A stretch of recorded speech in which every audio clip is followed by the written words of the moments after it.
You're someone who cares about your finances and you're always trying to figure out, how can I be more educated on my finances? How can I build more wealth for myself? How can I be more financially independent? And so if you are one of those people, that is awesome and you are on the right track. But sometimes we could be like, am I actually doing a good job? Am I far enough along yet? And so I'm going to be doing a video on my channel about how much money people have saved and the averages they have saved at by a certain age. But today I'm going to be talking about some signs of financial health that you're actually doing a good job. And so if you're anything like me, I'm always trying to figure out, how can I do more? What can I do better? And how can I improve? But sometimes we need to acknowledge that, hey, we're actually doing pretty good. And so I wanted to share some of these signs of financial health to see if you're doing those things, or maybe pinpoint a few areas that you can work on. All right, so one of the first signs of financial health is that you're not in a lot of debt. And so I know some people disagree with this and some people leverage debt, and that's a whole nother conversation and level. But typically for the average person and the average American, you want to be in as little debt as possible. And so if you don't have a lot of credit card debt, if you don't have any credit card debt, that's a big win. If you do not have any car payments, that's another big win. Maybe you still have a mortgage, that is typically more common. And maybe that is the one that you decide to have the debt on, and that's okay. But the less debt that you have, the better off you are. So if you don't have any credit card debt, if you don't have car loans, things of that nature, you're doing awesome. Number two, another sign of financial health is that you actually make your payments on time. And so this, to me, seems very normal. We make our payments, it's time. We can have them automated. That's even better if you just have it automatically taken out of your account every month. You don't even have to worry about it or spend the time and energy on it. But if you're able to make your payments, then you're probably doing pretty good. You might be living paycheck to paycheck, but you might not be. You might have extra money laying around and invested in things of that nature. And so if you're able to make your payments, that's a great thing. And that means you're doing at least generally okay. Number three, you make a decent amount of income for your area, right? And so whether that is just you as an individual, or if you're married, you're joined income if you both are working. And so think about the general area that you live in and the cost of living. And if you make around an average, or maybe even a little bit above the average, and you feel somewhat comfortable. And so I didn't put a specific number like you make $100,000 a year, or you make $200,000, or you make $80,000 a year. I didn't put a specific number because it really depends on the location and the area that you're living in. And the cost of living can vary so much. But if you feel like you have a good salary for the area that you live in, then that is a really great thing, and can really, really help you to build more financial wealth and independence in time. Number four, you actually have extra money to invest every month. You are actually putting money aside to invest. You're buying assets or things of that nature. And so if you have extra money and you're actually not only just having extra money, but you're using that money to pay yourself and to invest in yourself and your future, then that is a great sign. And so sometimes like I can be like, hey, let's max out our Roth IRAs. Okay, what else can we max out? Let's max out our 401ks. What else can we max out? What else can we do? What can we buy? Is there real estate we could buy? Is there a business we could start? What can we do, right?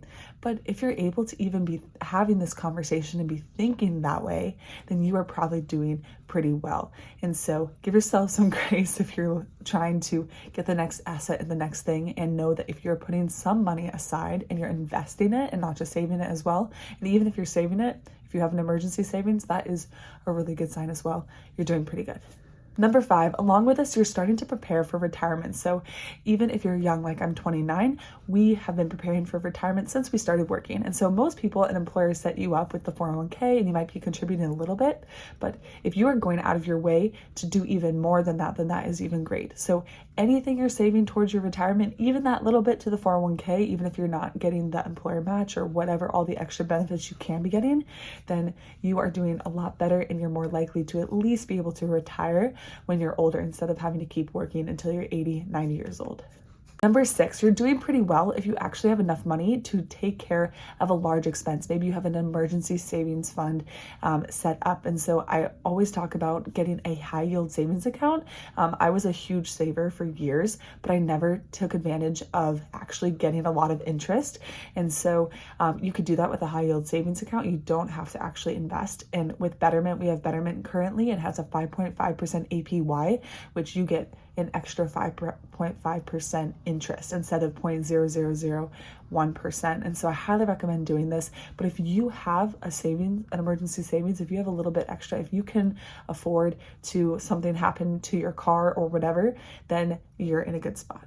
Number 7, we kind of talked about this already, but you have savings, you have investments, you might have assets. And so if you have any of those things, then that is pretty good. And so it's just important to continue to work on this and to contribute to building even more assets for yourself, but acknowledge the ones that you've already built for yourself. Number 8, you kind of feel somewhat peaceful around finances, or a little bit more peaceful than maybe certain times in your life where maybe you didn't have enough money or etc. And so, or maybe you have been in credit card debt and now you're out of credit card debt or something like that. You have moved through a more challenging financial period in your life. And so maybe you're not exactly where you want to be yet, but maybe you paid down $20,000 of credit card debt. Maybe you finally made your last car payment. Maybe there was something that you did, or you were able to finally purchase a home, and maybe that is challenging for you and the monthly payment has been a little bit difficult, but you've been able to either get rid of something or add something to your life that you wouldn't have been able to do before. Number 9, you have a lot of financial understanding. Maybe you have a budget. Maybe you understand what an IRA is. Maybe you know the basics of investing. Maybe you have learned some of these concepts about paying yourself first or not paying more than 35% of your gross annual income for a home, or you know some of these concepts, or that you actually care and you want to try it and you are aware of what's going on. And so all of these things really make a huge difference for your financial education, financial peace, and your financial and wealth building journey. It's important to be aware. It's important to start taking those steps. And so if you've taken those steps, then you are well on your way to success. All right, so those were some signs that you are doing a little bit better than you think. And so this doesn't mean that you are the wealthiest person in the world or so rich, but it means that you are doing better than you think and that you're on the right track. And so keep doing these things. I will continue to post more videos on financial education. I'm all about having people bring out the best in themselves, but live happier and healthier lives. And I think part of that is to be able to be in control of your finances and to build wealth for yourself so you can have more peace, less stress, so you can do more for yourself and your family and for ultimately the world. And so I will definitely keep posting on here. So let me know what you think in the comments below. Do you have any other signs of financial health that you think you would say or that you would share? Let me know in the comments below. Feel free to give this video a thumbs up if you liked it, share with a friend, subscribe for more, and feel free to hit the notification bell if you want to be notified when a new video comes out every single day, Monday through Friday and Saturday and Sunday. Thanks so much for being here. Keep learning, working, and growing. You've got this. Bye, guys.